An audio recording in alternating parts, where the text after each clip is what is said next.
Assalamualaikum warahmatullahi wabarakatuh. Nama saya Nur Ain binti Samsuri. Nomor metrik saya 197379. Baiklah, hari ini saya akan membentangkan bagi kursus pengalaman awal di sekolah PALS FCI 3804 selama 10 hari.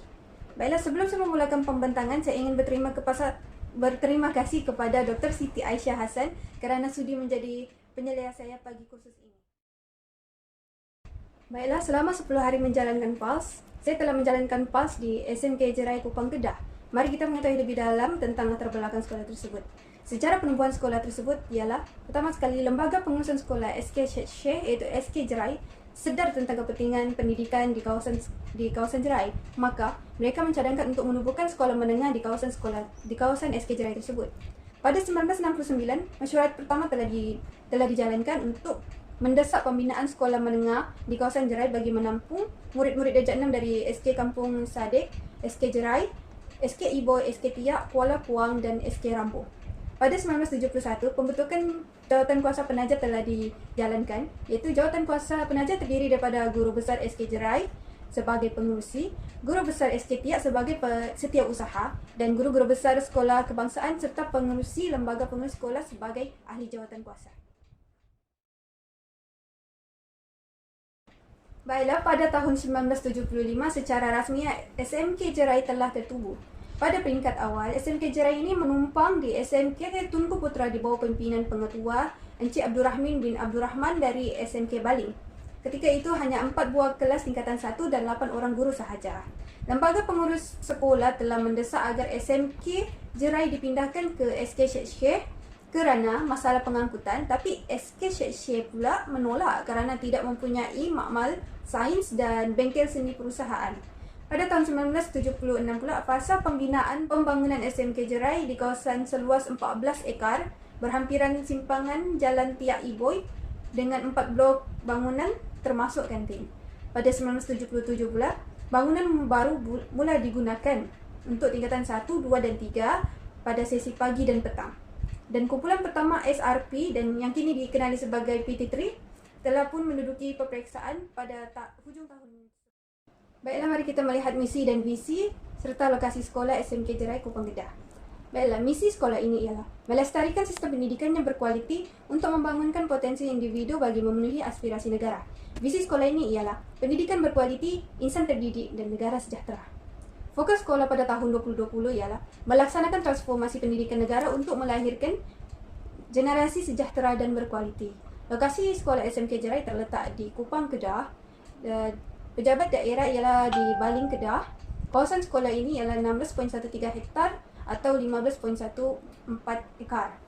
Lokasi sekolah ini terletak di luar bandar. Status sekolah ini ialah bantuan penuh kerajaan. Sesi persekolahan hanya menjalankan 1 sesi sahaja. Baiklah, seterusnya infrastruktur sekolah. SMK Jerai mempunyai 1 blok pentadbiran yang terdiri daripada bilik pengetua, pejabat sekolah, bilik penolong kanan hal ehwal murid, bilik guru, bilik setiausaha peperiksaan, bilik tingkatan dan bilik pendidikan seni visual. SMK Jerai juga mempunyai blok akademik. Seterusnya di bahagian belakang sekolah pula terdiri daripada blok bangunan yang khusus untuk pendidikan vokasional. SMK Jerai juga mempunyai kemudahan seperti kemudahan asas infrastruktur kepada warga SMK Jerai seperti padang sekolah yang luas, gelanggang sepak bola takraw, gelanggang bola tampar untuk memeriahkan aktiviti sukan dan pusat latihan amali haji yang boleh dijalankan di dalam sekolah, tempat letak kenderaan guru dan murid, surau, klinik gigi, makmal komputer, bilik seminar Al-Biruni dan juga store. Okey, seterusnya bagi sistem pembelajaran dan pakej mata pelajaran di SMK Jerai. SMK Jerai ini merupakan sebuah sekolah yang menjalankan 1 sesi persekolahan saja, iaitu bermula dari 7.30 pagi hingga jam 2 petang. SMK Jerai ini mempunyai 6 buah kelas yang mempunyai nama-nama yang berbeza, iaitu Seroja, Mawar, Jasmine, Bakawali, Kamboja dan Dahlia. Bagi tiap-tiap kelas tingkatan ini diasingkan mengikut kemajuan akademik masing-masing yang dipilih dan dianalisis oleh guru bimbingan dan konseling. Baiklah, merujuk kepada jadual di sebelah sini. Berikut merupakan sukatan mata pelajaran bagi mata pelajaran menengah rendah dan menengah atas. Bagi menengah rendah iaitu tingkatan 1, 2 dan 3, mata pelajaran yang disediakan ialah Bahasa Melayu, Bahasa Inggeris, Matematik, Sains Pendidikan Islam, Sejarah, Pendidikan Seni Visual, Geografi, Pendidikan Jasmani dan Kesihatan serta Reka Bentuk dan Teknologi. Bagi menengah atas ialah bagi tingkatan 4, bahasa Melayu, bahasa Inggeris, matematik, matematik tambahan, sains, pendidikan Islam, sejarah, fizik, kimia, biologi, pendidikan seni visual, sains rumah tangga, ekonomi, prinsip akaun, geografi, pendidikan sivik dan kewarganegaraan, pendidikan jasmani dan kesihatan, dan MPV pemprosesan makanan. Bagi tingkatan 5 pula, mata pelajaran yang ditambah ialah yaitu perniagaan dan juga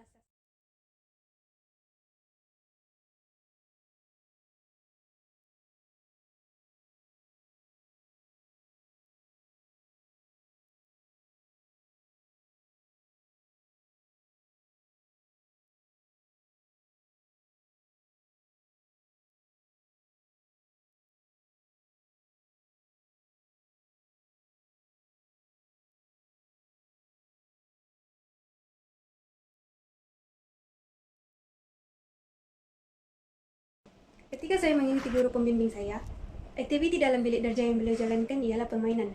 Tujuan aktiviti ini ialah untuk mengenal pasti personaliti murid. Aktiviti tersebut seakan-akan sukaneka, tetapi mempunyai pengajaran untuk membentuk kesedaran dalam diri murid-murid. Seterusnya beliau juga menjalankan sesi soal jawab. Sesi soal jawab ini dijalankan sama ada guru menyoal murid ataupun murid menyoal guru demi memastikan adakah pelajar itu memahami apa yang guru ajarkan. Seterusnya ialah alat bantu mengajar ABM dan juga bahan bantu mengajar BBM. Pertama sekali ialah bukan elektronik. Secara keseluruhan, SMK Jerai menggunakan papan putih, pen marker dan juga buku teks agar guru dapat menjelaskan dan menerangkan sesuatu kepada murid-murid dengan lebih jelas. Seterusnya bagi guru bimbingan dan konseling pula, pengajaran dan pembelajaran di dalam kelas adalah bermatlamatkan bimbingan sahsia murid ke arah kebaikan. Oleh itu, guru turut menggunakan papan putih bertujuan untuk memberi penerangan ataupun kefahaman kepada murid-murid. Seterusnya, elektronik. Saya melihat di SMK Jerai menggunakan slide dalam proses pengajaran dan pembelajaran. Penggunaan slide ini dapat menarik minat murid dalam pembelajaran yang dilakukan oleh guru, kerana murid dapat melihat dengan lebih jelas dan juga guru tidak perlu lagi untuk menulis nota-nota di papan putih yang dapat mengambil masa yang lama. Seterusnya, guru juga dapat memaparkan video, gambar, graf dan sebagainya. Seterusnya, amalan pedagogi dan kebat di dalam bilik darjah. Ketika ini saya mengikuti saya punya guru pembimbing di dalam bilik darjah untuk menjalankan sesi pengajaran dan pembelajaran. Di situ saya melihat berlakunya kolaboratif, iaitu ahli dalam kumpulan berbincang untuk menyusun strategi berdasarkan perbincangan ahli kumpulan. Secara tidak langsung, perkara ini dapat mendorong murid menjadi aktif berkomunikasi antara satu dan sama lain. Kemudian, dalam aktiviti tersebut juga berlakunya refleksikan diri, iaitu guru telah merangsang pemikiran murid untuk berfikir dan memahami perkaitan antara situasi sebenar dengan aktiviti tersebut bagi memberikan pandangan dan pengajaran yang mereka dapati. Seterusnya, dalam aktiviti tersebut juga telah menjadikan kemahiran menyelesaikan masalah berlaku dalam diri mereka. Guru bertindak sebagai fasilitator yang sentiasa memberi galakan kepada pelajar berfikir sehingga mampu menyelesaikan masalah. Di sini guru memberikan kebebasan kepada murid untuk menyelesaikan aktiviti tersebut mengikut cara mereka berfikir. Seterusnya ialah rancangan pengajaran. Terdapat panduan yang digunakan oleh guru konseling yang mengajar di dalam bilik darjah ketika relief kelas. Melalui panduan tersebut, telah digariskan fokus utama, iaitu fokus 4P. Melalui fokus tersebut, guru konseling dapat merancang pengajaran dan pembelajaran yang hendak dilakukan di dalam bilik darjah. Okey, fokus-fokus tersebut ialah fokus yang pertama, iaitu PPS, pembangunan dan perkembangan sahsia diri murid. Sikap penyayang, kepedulian, konsep kendiri, budi bahasa, kepimpinan, komunikasi, kekemasan diri dan ketetapan masa. Manakala fokus 2 iaitu PD, peningkatan disiplin diri murid. Untuk memupuk disiplin murid termasuk intervensi yang perlu dilakukan bagi mencegah mereka terlibat dalam aktiviti-aktiviti sosial seperti gejala-gejala disiplin dan juga antisosial seperti dalam PPDA, Ponteng, Skop Disiplin. Seterusnya fokus 3, iaitu PK, iaitu pengurusan kejayaan murid. Bertujuan untuk memberi pendedahan dan bimbingan kepada murid mengenai maklumat berkaitan peluang pendidikan dan juga hala tuju kerjaya. Pertama sekali, melaksanakan program pendidikan kerjaya secara terancang bagi memastikan semua murid dapat mengenal pasti potensi dan juga minat hala tuju kerjaya mereka. Kemudian menyediakan profil kerjaya setiap murid bermula dari sekolah rendah hingga ke sekolah menengah dalam pelan pembangunan dan perkembangan kerjaya mereka. Seterusnya, menyediakan rekod murid selepas tamat persekolahan sama ada terus menduduki alam kerjaya ataupun meneruskan pengajian ke bidang IPTA ataupun swasta. Dalam fokus 4 pula iaitu PKM, iaitu psikologi dan kesejahteraan mental. Bertujuan untuk membimbing murid supaya mengekal dan mengurus kesejahteraan diri dan juga mental. Guru membimbing murid dalam proses sosialisasi dan interaksi. Membimbing murid dalam aspek pengurusan emosi dan juga membantu murid memperkembangkan pemikiran yang positif. Melalui fokus 4P tersebut, guru bimbingan dan konseling yang mengajar di dalam bilik darjah akan menggunakan segala jenis pendekatan ataupun segala jenis cara pendidikan ataupun pengajaran yang berkaitan dengan fokus 4P. Seterusnya ialah persediaan saya sebagai bakal guru, iaitu saya fahami berdasarkan PALS ini, seorang guru itu perlulah mempunyai persediaan dan perancangan rapi sebelum masuk di dalam bilik darjah.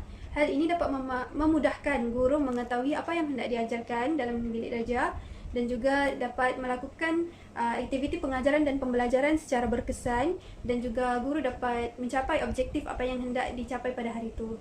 Kemudian seorang guru itu perlulah juga kreatif dalam proses pengajaran dan pembelajaran. Bertujuan agar proses pengajaran pembelajaran dua hala ini berlaku, dan juga aktiviti yang bersesuaian guru juga dapat jalankan agar melibatkan murid-murid, melibatkan diri mereka secara aktif di dalam kelas. Seterusnya, seorang guru itu juga perlulah peka terhadap teknologi semasa pada hari ini. Kerana melalui teknologi semasa, guru dapat menarik perhatian murid di dalam bilik darjah, sekaligus dapat memberi kefahaman secara jelas kepada murid, contohnya penggunaan alat sains teknologi yang moden terkini. Seterusnya, kekuatan dan kelemahan yang dapat saya lihat di dalam aktiviti dalam bilik darjah.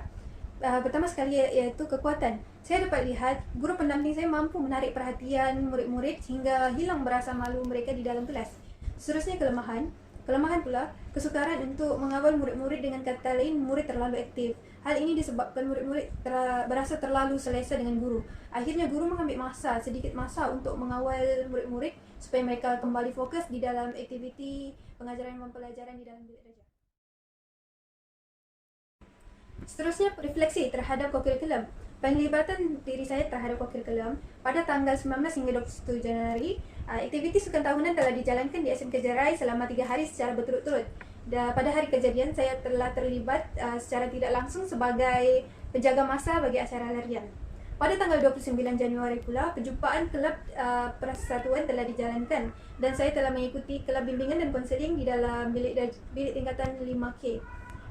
Agenda yang telah dilakukan iaitu perlantikan jawatan kuasa kelab, mesyuarat agung. Pertama, untuk membuat perancangan aktiviti yang ingin dijalankan. Baiklah, pertama sekali iaitu pelantikan jawatan kuasa kelab. Di situ guru telah meminta murid mencalonkan diri untuk mana-mana jawatan yang mereka inginkan, dan juga guru juga meminta murid-murid mencalonkan siapa yang mereka rasa layak untuk menjawab jawatan tersebut. Kemudian, mesyuarat agung pertama yang dilakukan dalam perancangan aktiviti yang ingin dijalankan ialah, antara aktiviti yang mereka rancang dalam mesyuarat tersebut ialah mengemas sudut PPDA dan penyediaan bahan, serta membuat folio sempena bulan pendidikan pencegahan dada, iaitu PPDA.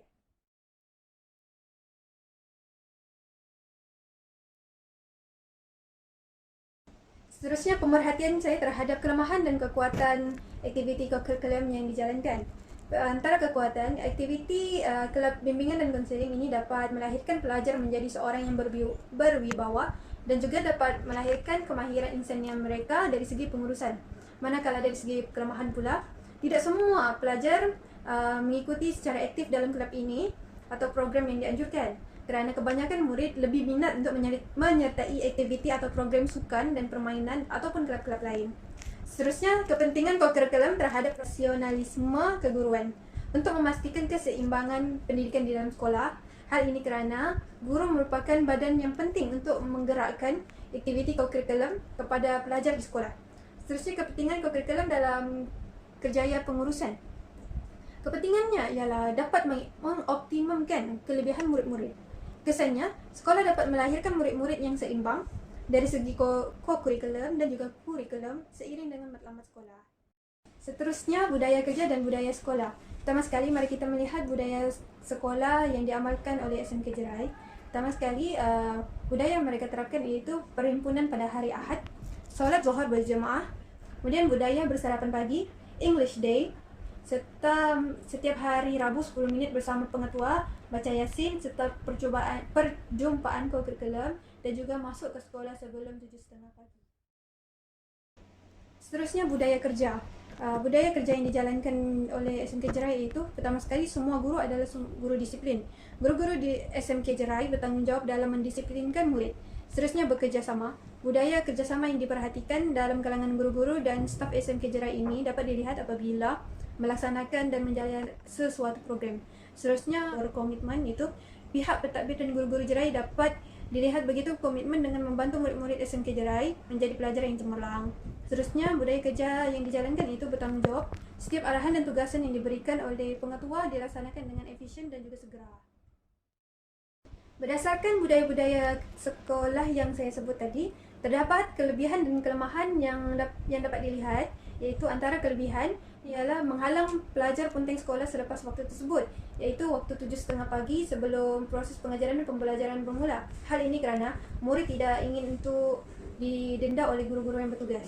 Seterusnya, SMK Jerai dapat menunjukkan sifat guru yang penyayang dan memberi sokongan moral kepada murid-murid. Keseimbangan rohani, jasmani dan intelek berdasarkan perhimpunan setiap hari Rabu iaitu bacaan Yasin. Seterusnya, memberi latihan berkomunikasi dalam bahasa Inggeris setiap ada pelajar iaitu English Day. Antara kelemahan pula, para murid yang terlewat selepas 7.30 cenderung untuk tidak datang ke sekolah kerana takut untuk didenda oleh guru yang bertugas. Seterusnya, masa pembelajaran sesi pagi akan tergendala, iaitu perhimpunan hari Ahad kerana masa yang ditetapkan terlalu panjang, dan juga seterusnya budaya lepak. Mereka yang tidak risau untuk lewat masuk ke dalam kelas kerana mereka dapat memberi alasan bersarapan pagi. Kerana budaya yang mereka terapkan iaitu budaya bersarapan pagi. Seterusnya, budaya ini tidak dijalankan sepenuhnya kerana pelajar masih lagi berkomunikasi dalam bahasa Melayu iaitu English Day. Mereka tetap berkomunikasi bahasa Melayu. Seterusnya, kepentingan budaya sekolah dan budaya kerja. Itu dapat membentuk warga sekolah yang bertanggungjawab, contohnya dalam budaya SMK Jerai. Seterusnya, dapat membentuk warga sekolah yang berdisiplin. Segala aktiviti dan perancangan sekolah dapat dilakukan secara sistematik. Baiklah, seterusnya penambahbaikan budaya yang diamalkan. Apa yang saya dapat katakan iaitu pertama sekali perhimpunan hari Ahad. Penambahbaikan yang boleh dibuat ialah dengan menetapkan masa bagi setiap guru yang berucap agar tidak terlebih, dan juga masa untuk proses pengajaran pembelajaran dapat dilakukan dengan tepat mengikut waktu. Seterusnya, solat berjemaah, itu penambahbaikan boleh dilakukan dengan memberi tugasan kepada guru-guru untuk memantau murid agar berjemaah di surau. Seterusnya, bersarapan pagi, mengubah budaya ini kepada bersarapan pagi di rumah dahulu. Tidak perlu untuk bersarapan di sekolah untuk mengelakkan ponting dan juga alasan-alasan pelajar untuk tidak masuk ke dalam kelas. Seterusnya, English Day, penambahbaikan boleh dilakukan dengan memberi hadiah kepada pelajar yang bertutur dalam bahasa Inggeris pada hari berkenaan. Sebagai kesimpulannya, kita dapat lihat bagaimana latar belakang SMK Jerai ini ditubuhkan, serta aktiviti kurikulum serta co-curriculum yang mereka jalankan, dan juga budaya kerja dan juga budaya sekolah yang mereka amalkan. Sebagai kesimpulannya, saya dapat melihat daripada program PULSE ini bagaimana menjadi seorang guru yang sebenar. Walau bagaimanapun, penambahbaikan bagi kursus ini ialah bagi kursus bimbingan dan konseling, saya hanya berfokuskan kepada pengajaran dan pembelajaran di dalam bilik kerja. Saya kurang fokus dalam bidang guru bimbingan dan konseling yang lebih ditekankan.